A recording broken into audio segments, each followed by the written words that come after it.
इन 3 महिलाओं को तुलसी को जल भूल से भी नहीं चढ़ाना चाहिए। दोस्तों, एक समय की बात है, देवी सत्यभामा भगवान श्री कृष्ण के पास आती है और उनसे पूछने लगती है, हे प्रभु, पहले आपने मुझे तुलसी को जल देने का और तुलसी के पास दीपक जलाने का महात्म्य सुनाया था, किंतु हे प्रभु, आज मैं आपके पास यह जानने के उद्देश्य से आई हूँ कि तुलसी को जल चढ़ाने के नियम क्या है, कौन सी स्त्री तुलसी को जल चढ़ा सकती है और कौन सी स्त्री तुलसी को जल नहीं चढ़ा सकती। इस विषय में मुझे ज्ञान दीजिए। भगवान श्री कृष्ण कहते हैं, हे सत्यभामा, आज तुमने उत्तम प्रश्न किया है। तुलसी को जल देने के महत्वपूर्ण नियम होते हैं, उन नियमों का पालन करते हुए ही तुलसी को जल देना चाहिए। यदि कोई व्यक्ति इन नियमों का पालन नहीं करता है तो उसे महापाप लगता है। देवी लक्ष्मी उसके घर का त्याग करके चली जाती है। हे प्रिय, आज मैं उन 3 स्त्रियों के विषय में बताने वाला हूं जिन्हें तुलसी को जल नहीं चढ़ाना चाहिए। इन स्त्रियों को तुलसी को जल देने का कोई शुभ फल प्राप्त नहीं होता है, उल्टा इनके द्वारा तुलसी को जल चढ़ाने पर उन्हें महापाप ही लगता है। तुलसी को जल चढ़ाने के नियम बताने से पूर्व, हे देवी, मैं आपको सुनंदा का प्राचीन इतिहास सुनाता हूं, जिसे आप ध्यान से सुनिए। जो भी स्त्री इस प्राचीन कथा का श्रवण करती है, उसे तुलसी को 100 वर्षों तक जल देने का पुण्य प्राप्त होता है। इस कथा को जो भी ध्यान से सुनता है और इसका प्रचार करता है, उसके दुखों का नाश होता है और उसकी दरिद्रता दूर होती है। देवी सत्यभामा कहती है, हे स्वामी, आपके मुख से इस कथा का श्रवण करना बड़े सौभाग्य की बात है। कृपया आप मुझसे वह कथा कहिए, मैं इसे ध्यान से पूरा अवश्य सुनूंगी। दोस्तों, फिर भगवान श्री कृष्ण देवी सत्यभामा को वह कथा सुनाने लगते हैं। इस कथा को आप ध्यान से पूरा अवश्य सुनिए, क्योंकि आधा अधूरा ज्ञान घातक हो सकता है। तो चलिए आपको सुनाते हैं वह कथा। भगवान श्री कृष्ण कहते हैं, हे देवी सत्यभामा, पूर्वकाल की बात है। दक्षिण देश में एक अत्यंत शोभायमान नगरी थी। उस नगरी में सुदेव नाम का एक ब्राह्मण निवास करता था। सुदेव बहुत ही बुद्धिमान और शास्त्रों में पारंगत था। उसने वेदों का भी अध्ययन किया था। उसी के नगर के पास अन्य एक नगर था। उस नगर में ध्यान शर्मा नाम का एक विद्वान ब्राह्मण था। उसकी एक पुत्री थी जिसका नाम सुनंदा था। उस ध्यान शर्मा ने बड़े ही लाड़ प्यार से अपनी पुत्री का लालन पालन किया था। उसकी पुत्री अत्यंत सुंदर और गुणवान थी। जब सुनंदा विवाह के योग्य हुई तो ध्यान शर्मा को अपनी पुत्री के विवाह की चिंता सताने लगी। इसीलिए उसने अपनी पत्नी से कहा, हे प्रिय, हमारी पुत्री अब जवान हो चुकी है, इसीलिए अब इसका विवाह हमें कर देना चाहिए। तब उसकी पत्नी कहती है, हे स्वामी, मेरी दृष्टि में एक विद्वान ब्राह्मण है जिनका नाम सुदेव है। मैं तो कहती हूँ, हमारी पुत्री का विवाह उन्हीं श्रेष्ठ ब्राह्मण के साथ करा दिया जाए। उनके साथ विवाह करके हमारी पुत्री सुखी जीवन व्यतीत करेगी। ध्यान शर्मा कहता है, हे प्रिय, तुम ठीक कहती हो। मैंने भी सुदेव जी के विषय में बहुत सुना है। हम हमारी पुत्री का विवाह उन्हीं के साथ करेंगे। मैं कल ही उनके पास अपनी पुत्री के विवाह का प्रस्ताव लेकर जाता हूं। फिर ध्यान शर्मा अपनी पुत्री के विवाह का प्रस्ताव लेकर सुदेव के घर पर जाता है। सुदेव घर में अपने माता पिता की सेवा कर रहा होता है। जब ध्यान शर्मा सुदेव को अपने माता पिता की सेवा करते देखता है तो उसे बड़ा आनंद होता है। वह सोचता है, अरे वाह, यह ब्राह्मण पुत्र तो कितना महान है। यह तो बड़ी प्रसन्नता से अपने माता पिता की सेवा कर रहा है। जब ध्यान शर्मा को सुदेव द्वार पर खड़ा देखता है तो उनका स्वागत करता है और कहता है, हे विप्रवर, पधारिए, आपका स्वागत है। कहिए, मैं आपकी किस प्रकार से सहायता कर सकता हूं। सुदेव का अतिथि सत्कार देखकर ध्यान शर्मा बहुत प्रसन्न हो जाता है। वह देखता है कि सुदेव का घर अत्यंत पवित्र और शुद्ध होता है।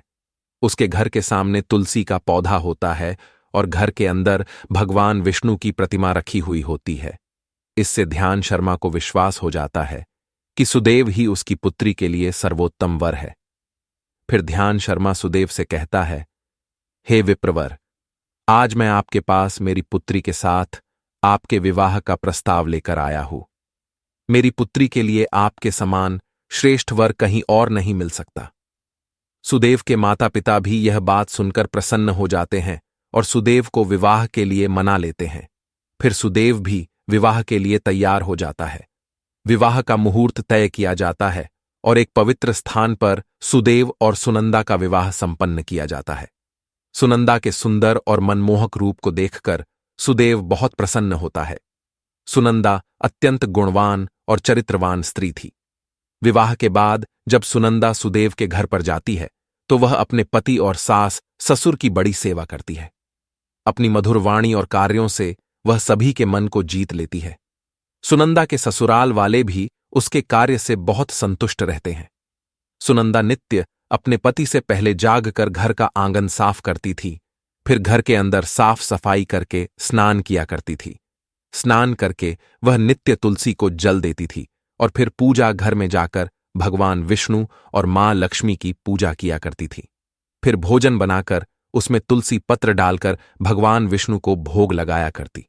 उसके बाद वह अपने पति को भोजन कराकर फिर खुद भोजन किया करती थी। रात को वह पति के चरण दबाकर उसके सो जाने के बाद सो जाया करती थी। सुनंदा के अंदर एक पतिव्रता नारी के सभी लक्षण थे और वह अपने पति को ही परमेश्वर मानकर उनकी सेवा करती थी। सुनंदा ने कभी अपने पति के अलावा अन्य पुरुष के विषय में विचार नहीं किया। वह सत्य धर्म का पालन करने वाली और धर्म कार्य करने वाली पवित्र स्त्री थी। उसने कभी कोई अशुभ कार्य नहीं किया। सुनंदा के ऐसे सात्विक और सरल स्वभाव को देखकर मां लक्ष्मी भी उस पर मेहरबान थी। मां लक्ष्मी स्वयं चलकर उसके घर में आकर निवास करने लगी, जिससे सुनंदा के जीवन में सुख समृद्धि और भी अधिक बढ़ गई। भगवान श्री कृष्ण कहते हैं, हे देवी सत्यभामा, देवी लक्ष्मी उन्हीं स्त्रियों पर अपनी कृपा दृष्टि बनाए रखती है जो पतिव्रता होती है और जो सत्य धर्म का पालन करती है। सुनंदा के अंदर वे सभी लक्षण थे जो एक श्रेष्ठ पतिव्रता नारी के अंदर होने चाहिए। लेकिन आगे मैं तुम्हें बताऊंगा कि सुनंदा की एक भूल के कारण देवी लक्ष्मी उसके घर को त्याग के कैसे चली गई।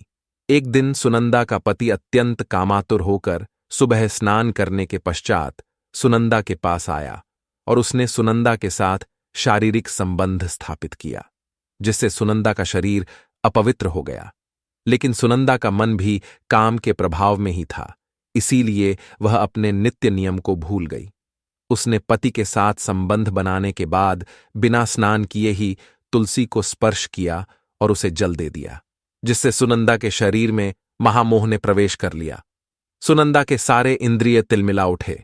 सुनंदा के शरीर में महामोह ने प्रवेश करते ही देवी लक्ष्मी ने सुनंदा के घर को त्याग दिया और लक्ष्मी उस स्थान से चली गई। तब से सुनंदा के शरीर में निवास कर रहे उस महामोह ने उसे सभी धार्मिक कार्यों से वंचित कर दिया। इसका विपरीत प्रभाव सुनंदा के पति पर भी पड़ा और वह भी सदा कामातुर होकर सुनंदा के साथ विहार करने लगा। उसका मन सदैव ही काम वासना में लगा रहता था। फिर एक दिन सुनंदा के पति ने तो सभी सीमाओं का उल्लंघन किया और सुनंदा के मासिक धर्म के दौरान ही उसके साथ संबंध स्थापित किया, जिससे सुनंदा के शरीर में निवास कर रहा ब्रह्म हत्या का पाप उसके पति के शरीर में प्रवेश कर गया। हे देवी सत्यभामा, जब स्त्री मासिक धर्म से होती है तो उसके शरीर में 3 दिनों तक ब्रह्म हत्या का पाप निवास करता है, क्योंकि ब्रह्मदेव ने इंद्र के शरीर से ब्रह्म हत्या का पाप निकालकर वृक्ष, जल, अग्नि और अप्सराओं को ग्रहण करने के लिए कहा था। उसी समय से स्त्रियों के शरीर में मासिक धर्म के दौरान ब्रह्म हत्या का पाप निवास करता है, और जो भी पुरुष मासिक धर्म के दौरान स्त्री को स्पर्श करता है अथवा उसके साथ संबंध बनाता है तो यह पाप उसके शरीर में प्रवेश कर जाता है। वही ब्रह्म हत्या का पाप सुनंदा के पति के शरीर के अंदर प्रवेश कर गया और वह जमीन पर गिर पड़ा। उसे तुरंत ही कोढ़ का रोग हो गया, उसका अंग अंग जलने लगा, उसके शरीर पर छाले पड़ गए और वह दर्द से चीखने चिल्लाने लगा, हाय, यह मुझसे क्या अपराध हो गया, मेरे द्वारा भयंकर पाप हो गया है। मैंने सब कुछ जानते हुए भी महापाप किया है, अब मेरी रक्षा कौन करेगा। सुनंदा की सास तुरंत उस स्थान पर आ गई तो उसने देखा कि उसका पुत्र कोढ़ के रोग से ग्रसित होकर जमीन पर पड़ा है। वह क्रोध में आकर सुनंदा से कहने लगी, अरे कुलटा, अरे पापिनी, तूने ये क्या कर डाला, अपने ही पति का धर्म भ्रष्ट कर डाला। अपने पति की ऐसी हालत देखकर सुनंदा बहुत घबरा गई और जोर जोर से रोने लगी। हे सासू माँ, मुझे क्षमा करो, मुझसे बहुत बड़ा अपराध हो गया है। काम के वशीभूत होकर मेरे द्वारा यह अपराध हो गया है। सुनंदा की सास ने कहा, हे पापिनी, तू इस घर से अभी चली जा। तुझ जैसी कुलटा स्त्री को इस घर में नहीं रहना चाहिए। तूने मेरे बेटे के जीवन को नरक बना दिया। सुनंदा कहती है, हे सासू माँ, मैं कहाँ जाऊँ? मेरे पति के अलावा मेरा कोई नहीं है। मैं उन्हें छोड़कर जीवित नहीं रह सकती। सुनंदा की सास कहती है, तू कहीं भी जाकर मर जा, लेकिन अब तू इस घर में निवास नहीं कर सकती। इतना कहकर सुनंदा की सास ने उसे धक्के मारकर घर से निकाल दिया। फिर सुनंदा दुखी होकर घर से निकल गई। उसे अपनी भूल पर बड़ा पछतावा होने लगा। उसे कुछ भी समझ में नहीं आ रहा था कि वह क्या करे। सुनंदा चलते चलते एक वन में जाती है। उसी वन में एक साधु का आश्रम होता है। तब वह उस आश्रम पर सहायता मांगने के लिए जाती है तो वहां पर कोई नहीं होता है। सुनंदा उसी आश्रम पर जाकर बैठ जाती है और अपने दोष के विषय में सोचते हुए दुखी होने लगती है। फिर कुछ समय बाद एक ऋषि उस आश्रम पर आते हैं जिनका वह आश्रम होता है। जब वे ऋषि एक स्त्री को अपने आश्रम पर दुखी बैठा हुआ देखते हैं तो आश्चर्यचकित हो जाते हैं और पास जाकर उस स्त्री से पूछने लगते हैं, हे कल्याणी, तुम कौन हो और किस कारण से इस स्थान पर अकेले बैठी हो? तुम्हारे दुख का क्या कारण है? तब वह स्त्री कहती है, हे मुनिवर, मेरा नाम सुनंदा है। मेरे द्वारा घोर पाप हो गया था। उसी कारण से मैं अपने परिवार से बिछड़कर इस स्थान पर आई हूँ। वह ऋषि कहते हैं, हे देवी, ये क्या कह रही हो तुम? तुमने कौन सा पाप किया है? मुझे विस्तार से बताओ। मैं तुम्हारी कोई सहायता कर सकूं तो प्रयत्न अवश्य करूंगा। सुनंदा कहती है, हे मुनिवर, मेरे द्वारा घोर पाप हो गया है। मासिक धर्म के दौरान मैंने पति के साथ संबंध बनाया। इसी कारण से मेरे पति कोढ़ रोग से ग्रस्त हो गए और दुख भोग रहे हैं। फिर ऋषि कहते हैं, बेटी, तुम चिंता मत करो। तुम्हारे द्वारा जो पाप हुआ है उसका प्रायश्चित करो।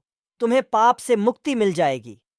तुम इस आश्रम में बैठकर भगवान विष्णु की पूजा करो, तुलसी को नित्य जल दो और गौ माता की सेवा करो। तुम्हारा पति जल्दी ही ठीक हो जाएगा।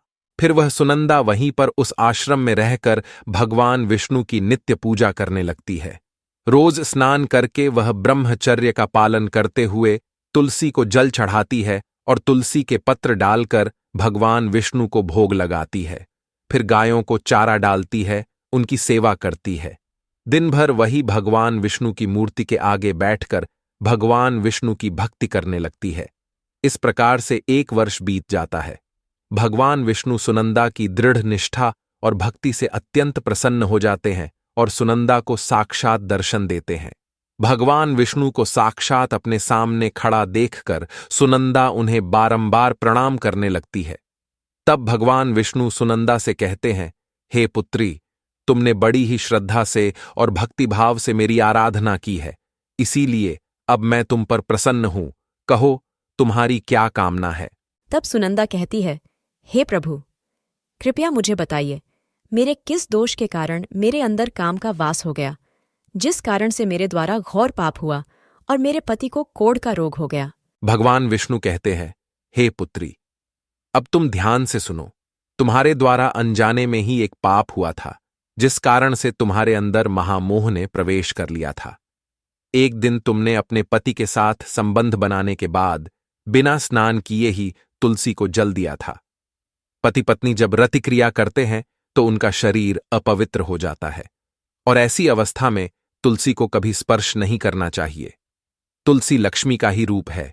तुमने अपवित्र अवस्था में ही तुलसी को जल अर्पण किया था, जिस कारण से देवी लक्ष्मी तुम्हारे घर का त्याग करके चली गई और फिर महामोह ने तुम्हारे अंदर प्रवेश कर लिया। उसी महामोह के कारण तुम्हारे और तुम्हारे पति के अंदर काम का प्रभाव अधिक बढ़ गया और मासिक धर्म के दौरान स्त्री के साथ संसर्ग होने के कारण तुम्हारे पति को कोढ़ का रोग हो गया था। वह सुनंदा कहती है, हे प्रभु, अनजाने में मुझसे यह बड़ा पाप हो गया था। अब इस पाप का क्या प्रायश्चित है? भगवान विष्णु कहते हैं, हे सुनंदा, इस पाप का प्रायश्चित तुमने 1 वर्ष तक ब्रह्मचर्य व्रत का पालन करके कर लिया है, इसीलिए अब तुम पाप से मुक्त हो। सुनंदा कहती है, हे प्रभु, कृपया मुझे बताइए, किस अवस्था में तुलसी को जल नहीं देना चाहिए और तुलसी को जल देने के क्या नियम हैं? भगवान विष्णु कहते हैं, हे सुनंदा, अब मैं तुम्हें तुलसी को जल देने के नियम बताता हूं, तुम इसे ध्यान से सुनो। हे पुत्री, तुलसी एक अत्यंत पवित्र पौधा है। यह मुझे सबसे अधिक प्रिय है, इसीलिए इसकी सात्विकता बनी रहनी चाहिए। इस पौधे को कभी अपवित्र अवस्था में स्पर्श नहीं करना चाहिए। जो स्त्री मासिक धर्म से हो, उस स्त्री को इस पौधे को कभी स्पर्श नहीं करना चाहिए। मासिक धर्म के दौरान स्त्री के शरीर में ब्रह्म हत्या का पाप होता है। ऐसे में स्त्री को तुलसी को जल नहीं देना चाहिए। किसी भी स्त्री और पुरुष को संबंध बनाने के बाद तुलसी के पौधे को स्पर्श नहीं करना चाहिए और ना ही इसे जल देना चाहिए। संबंध बनाने पर स्त्री और पुरुष का शरीर अपवित्र हो जाता है। ऐसी अवस्था में तुलसी के पौधे को स्पर्श करने पर दोष लगता है। देवी लक्ष्मी ऐसे स्थान से चली जाती है। हे पुत्री, जो स्त्री अपने पति का त्याग करके चली गई हो, जो विवाह के पश्चात अपने पति को छोड़कर अन्य पुरुष के साथ निवास कर रही हो, ऐसी स्त्री को भी तुलसी को जल नहीं चढ़ाना चाहिए। तुलसी की पूजा करने का अधिकार केवल पतिव्रता स्त्रियों को ही है। जो स्त्री असती होती है, उसे तुलसी को जल नहीं चढ़ाना चाहिए। हे सुनंदा, अब मैंने तुम्हें तुलसी को जल देने के संबंध में महत्वपूर्ण नियम बताए हैं। तुम इसे ध्यान में रखो। तब सुनंदा कहती है, हे प्रभु, मेरे पति कोढ़ के रोग से पीड़ित है, कृपा करके मेरे पति को रोग से मुक्त कीजिए।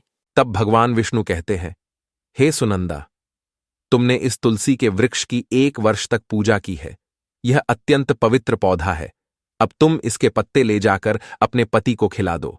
वह रोग और पापों से मुक्त हो जाएगा। इतना कहकर भगवान विष्णु अंतर्ध्यान हो जाते हैं। यह सुनकर सुनंदा बहुत प्रसन्न हो जाती है और भगवान विष्णु को बारंबार प्रणाम करके धन्यवाद देती है। फिर सुनंदा उस तुलसी के पौधे के कुछ पत्ते तोड़कर घर पर जाती है और अपने कोढ़ी पति को खिला देती है। तुलसी के पत्ते खाते ही उसका पति एकदम से स्वस्थ हो जाता है और सुनंदा को गले से लगा लेता है। सुनंदा की सास भी जब यह चमत्कार देखती है तो बड़ी प्रसन्न हो जाती है और फिर वे सभी प्रसन्नता से रहने लगते हैं। भगवान श्री कृष्ण कहते हैं, हे सत्यभामा, इसीलिए इन अवस्थाओं में स्त्रियों को तुलसी को जल नहीं चढ़ाना चाहिए और ना ही तुलसी को स्पर्श करना चाहिए, अन्यथा इसके अशुभ परिणाम भोगने पड़ते हैं, जैसा सुनंदा के साथ हुआ था। दोस्तों, अब जानते हैं तुलसी के पौधे से जुड़े महत्वपूर्ण नियम। शास्त्रों के अनुसार सोमवार, बुधवार और रविवार का दिन तुलसी का पौधा लगाने के लिए बहुत शुभ होता है। लेकिन ग्रहण काल में, अर्थात सूर्य ग्रहण, चंद्र ग्रहण आदि दिनों में तुलसी का पौधा कभी नहीं लगाना चाहिए। तुलसी के पौधे को मिट्टी के गमले में लगाना श्रेष्ठ होता है। घर के मुख्य द्वार के सामने एक सुंदर गमले में तुलसी का पौधा लगाना चाहिए। तुलसी के गमले को हमेशा जमीन पर अथवा किसी ऊंची जगह पर रखना चाहिए, लेकिन इसे कभी लटकाकर नहीं रखना चाहिए। तुलसी के पौधे में अच्छी मिट्टी का प्रयोग करना चाहिए।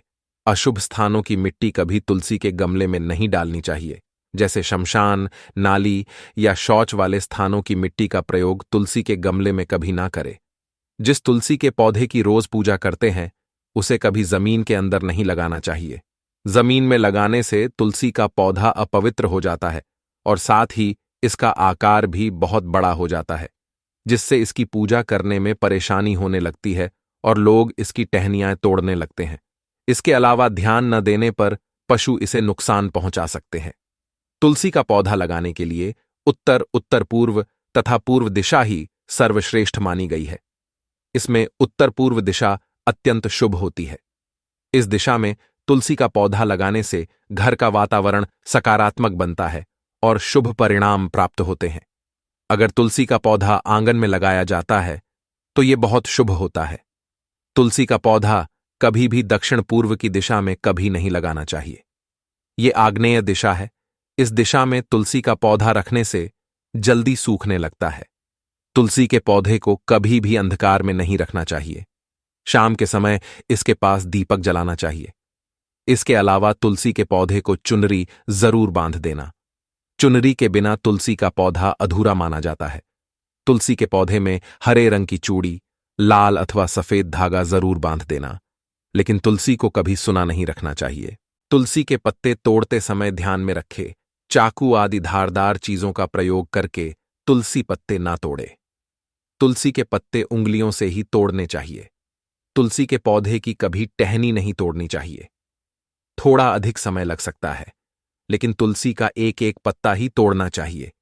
जितने आवश्यक हो उतने ही पत्ते लेने चाहिए। पत्ते तोड़ते समय नाखूनों का भी प्रयोग नहीं करना चाहिए। इससे स्त्री का सौभाग्य नष्ट होता है और दुर्भाग्य आता है। एकादशी के दिन तुलसी के पत्ते कभी नहीं तोड़ने चाहिए। एकादशी के एक दिन पहले ही तुलसी के पत्ते तोड़कर रखने चाहिए।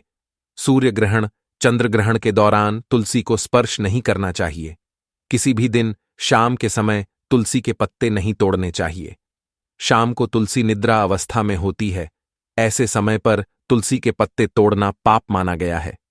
पुरानी सूखी हुई तुलसी की पत्तियों को कभी फेंकना नहीं चाहिए। इसे मिट्टी में दबा दें, लेकिन कभी नाली में अथवा कचरे में ना फेंके। रविवार के दिन तुलसी को जल नहीं देना चाहिए। इस दिन पत्तियां भी नहीं तोड़नी चाहिए। तुलसी को जल देने के लिए शुद्ध पानी का ही प्रयोग करें। तुलसी को कभी गंदा, झूठा पानी नहीं चढ़ाना चाहिए। तुलसी के पौधे को भूल से भी गंदगी वाले स्थान पर नहीं लगाना चाहिए। कई बार महिलाएं तुलसी के पौधे को ऐसे स्थान पर लगाती हैं जो स्थान अपवित्र होता है, जैसे नाली के समीप या जिस स्थान पर बर्तन अथवा कपड़े धोए जाते हैं, उस स्थान पर भी तुलसी का पौधा कभी नहीं लगाना चाहिए। इससे क्या होता है? गंदा पानी तुलसी के पौधे में गिरता है। यह बहुत ही अशुभ माना गया है। तुलसी में गंदा पानी गिरने से तुलसी अपवित्र हो जाती है।